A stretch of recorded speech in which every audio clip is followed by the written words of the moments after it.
नमस्कार दोस्तों, आज तारीख है 22 जुलाई 2025, दिन मंगलवार, हिंदी तिथि श्रावण कृष्ण पक्ष द्वादशी। तो आइए अब बात कर लेते हैं बिहार राज्य से जुड़े मुख्य अपडेट्स और देश दुनिया से जुड़े ताजा खबरों के बारे में।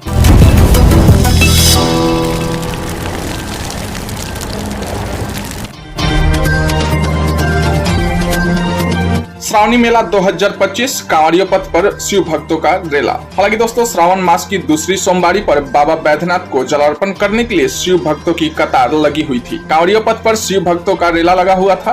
बाबा मंदिर से 30 किलोमीटर दूर तक लोगों की भीड़ पहुंची हुई थी। सोमवार को 3 लाख से अधिक श्रद्धालुओं के जलार्पण करने का अनुमान लगाया जा रहा था। हालांकि सुरक्षा के पुख्ता इंतजाम भी किए गए थे। सावन का दूसरा सोमवार 1 लाख श्रद्धालुओं ने महाकाल के दर्शन किए। बाबा विश्वनाथ ने स्वर्ण मुकुट पहना। काशी में 5 किलोमीटर लंबी लाइन लगी। हालांकि शिव मंदिरों में भक्तों की लंबी कतारें थी। मध्य प्रदेश के उज्जैन में महाकालेश्वर मंदिर के पट रात 2:30 बजे खोले गए थे। सुबह भस्म आरती की गई थी। उज्जैन में रात 2:30 बजे से लेकर दोपहर 12 बजे तक 1 लाख श्रद्धालु बाबा महाकाल के दर्शन कर चुके थे। हालांकि यूपी के काशी में विश्वनाथ धाम के कपाट भी रात 3 बजे खोले गए थे। सुबह 4 बजे बाबा की मंगला आरती की गई थी, जिसमें उन्हें स्वर्ण मुकुट पहनाया गया था। राम नाम माला भी पहनाई गई थी। आइए दोस्तों, अब बात कर लेते हैं बिहार में गंगा, गंडक और सोन नदी लाल निशान के पार। डैम लबालब भरे। अलर्ट मोड पर एनडीआरएफ और एसडीआरएफ की टीम। हालांकि बिहार में मानसून के एक्टिव होने के साथ ही राज्य की कई छोटी बड़ी नदियां उफानने लगी हैं। राज्य में रविवार को गंगा, बूढ़ी गंडक और पुनपुन नदियों का जलस्तर खतरे के निशान से ऊपर दर्ज किया गया है। हालांकि पटना में भी गंगा नदी उफान पर है। इस कारण कई जगहों पर लोगों की परेशानियां बढ़ती जा रही है। आइए दोस्तों, अब बात कर लेते हैं बिहार इलेक्शन 2025 के बारे में। हालांकि चैलेंज एक्सेप्ट, अगस्त में प्रशांत किशोर को करारा जवाब देंगे राहुल गांधी। बिहार में चुनावी बिसात बीत चुकी है। हर नेता विरोधी को धूल चटाने के लिए प्लान तैयार कर रहा है। हालांकि लोकसभा में नेता प्रतिपक्ष और कांग्रेस नेता राहुल गांधी भी बिहार में खास एक्टिव नजर आ रहे हैं। एक बार फिर वह अगस्त के महीने में बिहार में रहेंगे। इस दौरान वो जन स्वराज के नेता प्रशांत किशोर के चैलेंज को एक्सेप्ट यानी कि स्वीकार करते नजर आएंगे। तो आइए आपको बताते हैं आखिर क्या है वो चैलेंज। दरअसल न्यूज एजेंसी ANI के एक इंटरव्यू में प्रशांत किशोर ने राहुल गांधी पर निशाना साधा था और उन्हें एक चैलेंज दिया था। बात के दौरान जन स्वराज के नेता ने कहा था कि राहुल गांधी राज्य की जमीनी स्तर से अपने जुड़ाव को साबित करने के लिए बिहार के किसी गांव में एक रात भी गुजारे। उन्होंने कहा कि राहुल गांधी अक्सर बिहार आते जाते हैं, लेकिन कभी कोई वास्तविक यात्रा नहीं करते नजर आते। यदि उन्होंने कभी बिहार के किसी गांव में एक रात भी बिताई हो तो प्रमाण दिया जाए।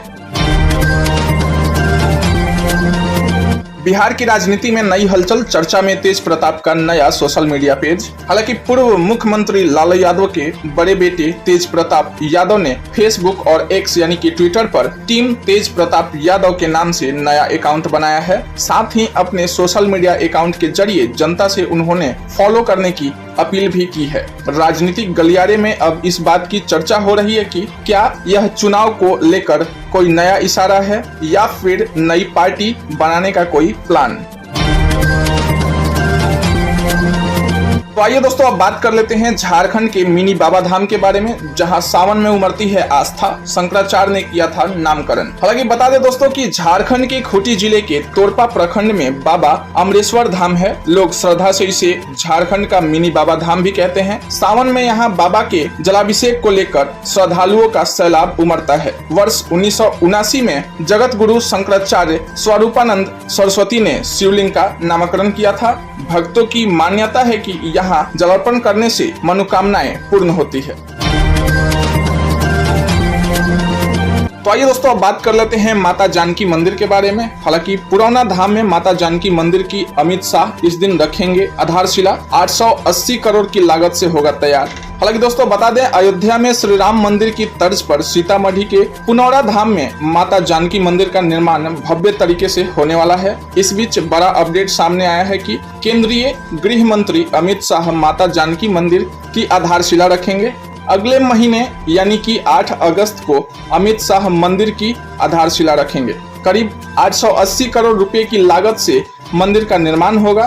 बता दें कि केंद्रीय गृह राज्य मंत्री नित्यानंद राय ने रविवार को मां सीता के मंदिर में जाकर पूजा अर्चना की, जिसके बाद उन्होंने माता जानकी मंदिर के निर्माण को लेकर निरीक्षण भी किया। ये दोस्तों अब बात कर लेते हैं बिहार में सिपाही भर्ती परीक्षा के कदाचार मामले में 7 गिरफ्तार, 6 पर केस दर्ज हुआ। हालांकि राज्य में सिपाही भर्ती परीक्षा के दूसरे चरण में राज्य भर के कुल 38 जिलों में बनाए गए 627 परीक्षा केंद्रों पर एकल पाली में परीक्षा हुई। 20 जुलाई को हुई इस परीक्षा के दौरान कदाचार के कुल 7 मामले सामने आए हैं। जानकारी के अनुसार इस दौरान 17 अभ्यर्थी सम्मिलित पाए गए हैं। इनमें से 7 लोगों को गिरफ्तार किया गया है, जबकि 6 पर प्राथमिकी यानी कि FIR दर्ज की गई है। वहीं 4 को परीक्षा से निष्कासित भी किया गया है। ये दोस्तों अब बात कर लेते हैं बिहार क्राइम से जुड़ी खबरों के बारे में। बिहार का टॉप क्रिमिनल टीटू धमाका दिल्ली से हुआ अरेस्ट, अनंत सिंह पर हुई फायरिंग में था शामिल। हालांकि लूट और हत्या जैसे विभिन्न कांडों में फरार अभियुक्त टीटू धमाका उर्फ चंदन को पटना पुलिस ने दिल्ली से गिरफ्तार कर लिया है। हालांकि पूर्व विधायक अनंत सिंह के समर्थकों और सोनू मोनू गैंग के बीच जनवरी में नौरंगा में हुई गोलीबारी में भी यह शामिल था। इस संबंध में पंचमहला थाने में दर्ज 2 मामलों में वह आरोपित भी है। पुलिस सरगर्मी से उसकी तलाश में जुटी हुई थी। गिरफ्तारी से बचने के लिए वह दिल्ली में छुपा था। तो आइए दोस्तों अब बात कर लेते हैं कि बिहार के इस रेलवे स्टेशन से जल्द शुरू होगा स्काई वॉक। यात्रियों को प्लेटफॉर्म तक पहुंचने में होगी आसानी। हालांकि रेल मंत्री अश्विनी वैष्णव और रेल बोर्ड के चेयरमैन सतीश कुमार के मुजफ्फरपुर जंक्शन पर दौरा के बाद वहां होने वाले निर्माण कार्य में तेजी लाने की कोशिश शुरू कर दी गई है। इस कड़ी में निर्माण कंपनी स्काई वॉक ब्रिज निर्माण के लिए सबसे पहले मुजफ्फरपुर जंक्शन के पश्चिम तरफ बने कंबाइंड टर्मिनल बिल्डिंग यानी कि CTB से नए फुटवेयर ब्रिज पर गर्डर लॉन्चिंग करेगा। इससे CTB से 1 नंबर प्लेटफॉर्म पर आने में परेशानी नहीं होगी और ऊपर ही ऊपर 1 नंबर प्लेटफॉर्म पर यात्री या रेल कर्मियों का आना जाना आसान हो जाएगा। बता दें कि गर्डर लॉन्चिंग के दौरान सेफ्टी की वजह से जंक्शन के नॉर्थ वाले सारे गेट बंद कर दिए जाएंगे। इस दौरान यात्रियों के लिए केवल 1 नंबर गेट से आने जाने का रास्ता दिया जाएगा। निर्माण कार्य के दौरान यात्रियों की सुरक्षा के मद्देनजर स्टेशन रोड की तरफ से मौजूदा एंट्री गेट को बंद करने की तैयारी शुरू हो चुकी है। साथ ही माल गोदाम चौक की ओर से यात्रियों के प्रवेश के लिए नई व्यवस्था की जा रही है। एक्सप्रेसवे इन बिहार, पटना पूर्णिया एक्सप्रेसवे के लिए जमीन अधिग्रहण को लेकर विभाग की बड़ी तैयारी। हालांकि पटना पूर्णिया ग्रीनफील्ड एक्सप्रेसवे के निर्माण को मंजूरी मिल गई है। इसके बाद अब जमीन अधिग्रहण का काम किया जाएगा। जानकारी के मुताबिक जमीन अधिग्रहण के बदले जमीन मालिकों को बाजार दर पर आधारित उचित मुआवजा दिया जाएगा। छपरा में व्यवसायी का मर्डर, पहले घर से बाहर बुलाया और फिर मार दी गोली। हालांकि छपरा के एकमा में एक हार्डवेयर व्यवसायी की गोली मारकर हत्या कर दी गई। मृतक की पहचान रोशन सिंह, जिनका उम्र 27 वर्ष के रूप में की गई है। घटना रविवार 20 जुलाई की रात करीब 9:30 बजे एकमा थाना इलाके के हंसराजपुर गांव की है। इसके बाद घायल रोशन को लोगों ने इलाज के लिए स्थानीय अस्पताल पहुंचाया। स्थिति गंभीर देखते हुए डॉक्टर ने उसे दूसरे अस्पताल में रेफर कर दिया, लेकिन उससे पहले घायल की मौत हो गई। घटना की जानकारी मिलते ही एकमा के थाना प्रभारी उदय कुमार मौके पर पहुंचे। पुलिस ने घटना की छानबीन में शुरू करते हुए 100 को पोस्टमार्टम के लिए भेज दिया है। उफनाते हुए गंगा में नहा रहे 5 युवकों में 2 तेज धार में बहकर हुए लापता, 3 लोगों को जवानों ने बचाया। बड़ी खबर राजधानी पटना से है, जहां उफनाती गंगा नदी में नहाने गए 5 युवक अचानक डूबने लगे। किसी तरह SSB के जवानों की तत्परता से 3 युवकों को बचा लिया गया है, तो वहीं 2 युवक लापता हो गए हैं। लगातार दोनों की खोजबीन जारी है। नीट के छात्र ने लगाई फांसी, परीक्षा में कम नंबर आने से डिप्रेशन में चला गया था छात्र। हालांकि पटना के दानापुर थाना इलाके के विजय बिहार कॉलोनी में साधना कॉटेज हॉस्टल में नीट की तैयारी कर रहे एक छात्र ने फांसी लगाकर आत्महत्या कर ली है। मृतक की पहचान रोहित कुमार मेहता, जो कि 22 वर्ष के हैं, के रूप में हुई है। वह बक्सर जिले के सोनवर्षा थाने के चनवथ गांव का निवासी और मुखिया पंकज कुमार मेहता का बेटा बताया गया है। पुलिस ने शव को कब्जे में लेकर पोस्टमार्टम के लिए अनुमंडलीय अस्पताल भेज दिया है। वंदे भारत ट्रेन पर नहीं थम रही पथराव की घटना, अब इस जिले में की गई रोड़ेबाजी, 4 लोग गिरफ्तार हुए। हालांकि बिहार में वंदे भारत एक्सप्रेस पर पथराव का सिलसिला जारी है। इसी क्रम में एक बार फिर वंदे भारत ट्रेन पर रोड़ेबाजी की गई। इस बार पश्चिम चंपारण जिले में वंदे भारत पर पत्थर फेंके गए। जानकारी के मुताबिक पिछले 5 दिनों में यह तीसरा घटना है। दरअसल पश्चिम चंपारण के चनपटिया स्टेशन के अप होम सिग्नल के पास रविवार रात को बदमाशों ने पत्थर फेंके। हालांकि इस बार भी किसी तरह से अंदर बैठे यात्री बाल बाल बच गए, लेकिन इस घटना से रेलवे के अधिकारियों की परेशानी बढ़ गई है। आइए दोस्तों, अब बात कर लेते हैं संसद के मानसून सत्र के बारे में। पीएम बोले ऑपरेशन सिंदूर कामयाब रहा। हालांकि मानसून सत्र के पहले दिन सोमवार को पीएम नरेंद्र मोदी ने संसद परिसर में मीडिया को संबोधित किया। उन्होंने कहा कि ऑपरेशन सिंदूर कामयाब रहा। हमने 22 मिनट में ऑपरेशन सिंदूर के तहत आतंकी ठिकानों को जमींदोज किया। दुनिया ने भारत का सैन्य सामर्थ्य देखा। हालांकि पीएम ने कहा कि ऑपरेशन सिंदूर के तहत भारत की सेना ने जो लक्ष्य निर्धारित किया था वह 100% यानी कि 100% अचीव किया है। हमने सिद्ध करके दिखाया कि हम में मेड इन इंडिया सैन्य शक्ति का नया स्वरूप दिखा है।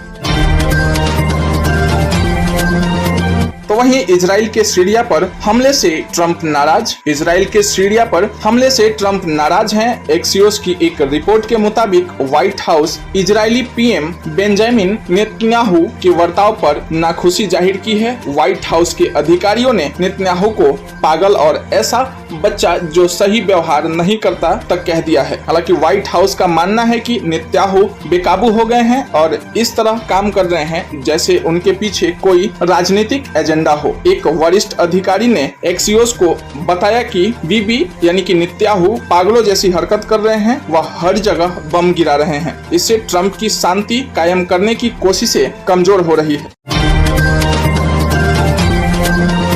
वहीं ट्रंप ने ओबामा की गिरफ्तारी का एआई वीडियो शेयर किया। अमेरिकी राष्ट्रपति डोनाल्ड ट्रंप ने सोशल मीडिया पर पूर्व राष्ट्रपति बराक ओबामा की गिरफ्तारी का एआई से बना वीडियो पोस्ट किया है। इस वायरल वीडियो में दिखाया गया है कि बराक ओबामा को FBI एजेंट व्हाइट हाउस के ओवल ऑफिस में गिरफ्तार कर रहे हैं। वीडियो में ओबामा को ट्रंप के पास बैठे दिखाया गया है। इसके बाद 3 एजेंट आते हैं। एजेंट ओबामा का कॉलर पकड़कर उन्हें धक्का देकर नीचे गिरा देते हैं और उनके हाथों में हथकड़ियां लगाते हैं। पास में ही बैठे ट्रंप यह सब देखकर मुस्कुरा रहे हैं। वीडियो के अंत में ओबामा जेल की पोशाक में एक सेल के अंदर नजर आते हैं। वीडियो की शुरुआत ओबामा के एक पुराने बयान से होती है जिसमें वो कहते हैं, कोई भी खासकर राष्ट्रपति भी कानून से ऊपर नहीं है। दोस्तों, अब बात कर लेते हैं मैच्योरिटी के बाद पैसे नहीं निकाले तो खाता फ्रीज होगा। इसके बाद पैसे नहीं निकलेंगे। जाने क्या है post office small saving scheme के नए नियम। तो आइए दोस्तों, अब बता दें कि पोस्ट ऑफिस ने स्मॉल सेविंग स्कीम से जुड़े ऐसे खातों की पहचान और फ्रीज करने की प्रक्रिया शुरू कर दी है जो मैच्योर होने के 3 साल बाद तक भी एक्टिव नहीं है। इसका मकसद इन पैसों को सुरक्षित रखना और अनधिकृत लेन देन रोकना है। डाक विभाग जनवरी और जुलाई में ऐसे खातों की जांच करेगा। तो आइए दोस्तों, अब बता दें कि स्कूल में बच्चों के आधार कार्ड अपडेट करने की प्लानिंग। UIDAI शुरू करेगा नया अभियान। 7 करोड़ बच्चों का बायोमेट्रिक अपडेट होगा। हालांकि unique identification authority of India यानी कि UIDAI ने बच्चों के आधार कार्ड को अपडेट करने के लिए स्कूलों में अभियान शुरू करने की प्लानिंग कर रही है। देश भर में 5 साल से ऊपर के लगभग 7 करोड़ बच्चों के आधार कार्ड में बायोमेट्रिक डेटा यानी कि उंगलियों के निशान, आंखों की स्कैनिंग और फोटो अपडेट किया जाएगा। यह काम स्कूलों में माता पिता की सहमति से होगा। यह अभियान 2 महीने के अंदर शुरू किया जा सकता है। तो आइए दोस्तों, अब बता दें कि बच्चों का आधार क्यों अपडेट कर रहा है UIDAI। हालांकि 5 साल के कम उम्र में बच्चों का आधार बिना बायोमेट्रिक के बनता है। 5 साल के बाद उंगलियों के निशान, आंखों की स्कैनिंग और फोटो अपडेट करना जरूरी है। अगर यह नहीं होता है तो आधार निष्क्रिय हो जाएगा। इससे स्कूल एडमिशन, स्कॉलरशिप या सरकारी योजनाओं में दिक्कत हो सकती है। वहीं दूसरा है कि क्या आधार अपडेट के लिए पैसे देने होंगे। तो हालांकि 5 से 7 साल की उम्र के बच्चों का आधार अपडेट मुफ्त है। अगर बच्चा 7 साल से बड़ा है तो 100 रुपया शुल्क देना होगा। समय पर अपडेट न करने से आधार निष्क्रिय हो सकता है, जिससे कई सुविधाएं रुक सकती हैं। तो आइए दोस्तों, एक बार फिर से बात कर लेते हैं पटना मेट्रो के बारे में। पटना मेट्रो का खत्म हुआ इंतजार। 3 सफल ट्रायल के बाद अब इस दिन से दौड़ेगी ट्रेन। हालांकि पटना मेट्रो के पहले ट्रायल रन की उल्टी गिनती शुरू हो गई है। जुलाई के अंत तक 3 बार ट्रायल किए जाएंगे। सफल परीक्षणों के बाद 15 अगस्त 2025 से मलाही पकड़ी से न्यू ISBT तक मेट्रो सेवा शुरू होने की उम्मीद है।